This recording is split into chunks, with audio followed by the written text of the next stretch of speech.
Hey guys, I'm Rorcin from Team Logasm, and this is a ward placement guide for the League of Legends 5v5 map Summoner's Rift.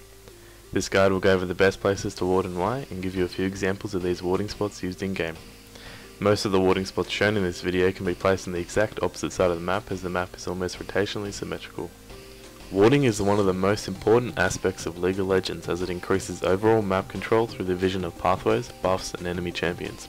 Having vision of the buffs is very important, as it allows your team to time when certain buffs will respawn, steal the enemy team blue and red buff, kill an enemy champion as they get weak from taking the buff, and to know when the jungler smite is down. Wards also provide vision of the enemy team's location, which allows your team to go for kills, take dragon or baron, steal the enemy team's jungle, push towers, and push back minion waves to deny experience and creep farm. Now that you understand the importance of warding and how it can impact the game, let's take a look at the first warding spot, the golem or blue buff. This is one of the best warding spots on this map. It provides you vision of 5 pathways and full vision of the blue buff. Make sure you place the ward inside the brush, as it gives you the most vision, and many experienced players will drag the golem into the brush to give them extra protection while taking the buff. Now in this clip here we have the enemy blue buff warded, and we can see the Nocturne's trying to get it. You'll see that he actually spell shields early and allows me to kick him over the wall. And as I steal the blue buff, I call for my teammate Gragas to come closer so I can jump over the wall to safety. Controlling the red buff is just as important as the blue buff. This is another great warding spot, as it gives you vision of 3 pathways, vision of the red buff, and vision inside the brush. Once again, it is important to ward inside the brush, as players can drag the lizard inside to take advantage of the vision properties of the brush. There are 2 options for warding red buff. This one should be used early game. Like the last warding spot, this ward gives full vision of the red buff and several pathways. The main reason for positioning the ward here as opposed to the previous warding spot is to gain vision of this pathway. This is more important later in the game once you have pushed the first tower of the mid and nearest outer lane and want to push the further towers, as it will allow you to see any enemies approaching to defend the tower or to gank you.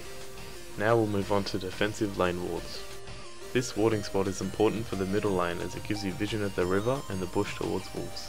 It is very important that the ward is in this brush and not the smaller one, as this one will give you vision of the enemy jungler ganking from here, earlier than if the ward is placed elsewhere.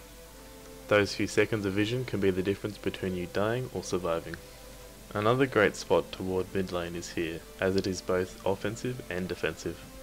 This ward provides vision of the enemy wraith camp, which allows your team to know when they spawn, and your mid lane or jungler can gain more minion farm and experience, as well as denying the enemy team at the same time.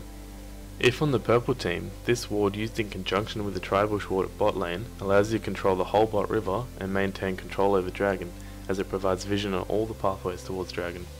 However, if you're on blue team, this combination of wards can only be used to control the top river and baron. It is important to remember that the enemy team can still jump over baron and dragon walls to bypass the wards, though this is uncommon. The next warding spot is the Tribush.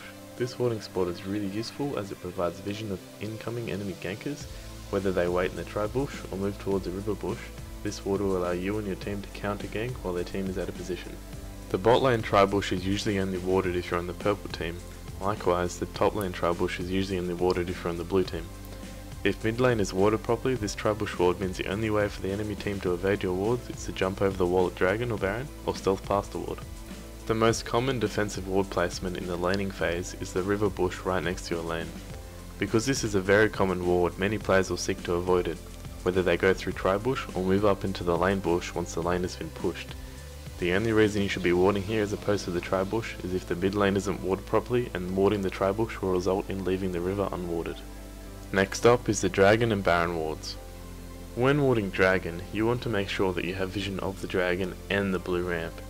Dragon control is significant, as dragon gives each player on your team 190 gold. This is very useful, as the more gold your team has, the more items you can afford. It is best to ward dragon with a vision ward, also known as a pink ward, because it allows you to remove the enemy team's ward and therefore their control over dragon. Baron control is crucial, as baron can completely turn a game around. Baron spawns at 15 minutes in, however you don't need to ward until about 25 minutes. An exception, however, is when the enemy team's composition allows them to take baron earlier. Like warding dragon, it is best to pink ward baron. Allowing your team to remove the enemy team's control of baron is very powerful. This means you can bait fights at baron or even take baron without their knowledge. The best place to pink ward is slightly outside of baron. This ensures full vision of enemy wards inside and provides vision outside of Baron. This is important as you want to remove all enemy wards but still have vision of the river outside. Having vision on the enemy team allows you to block any threat to Baron, for example Nidalee's spears or Lee Sin's Q, or even to see if an enemy champion will flash over the wall and smite Baron. You would usually only ward this spot if you're on blue team, because if the enemy team is blue, they will usually come from the front of Baron to attempt to steal it. This ward can also be used as a way of defending Baron through confronting the enemy behind the wall.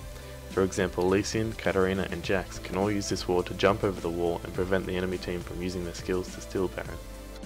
Thanks for watching my League of Legends warding guide. If you guys liked the video, thumbs it up, favourite and leave a comment down below.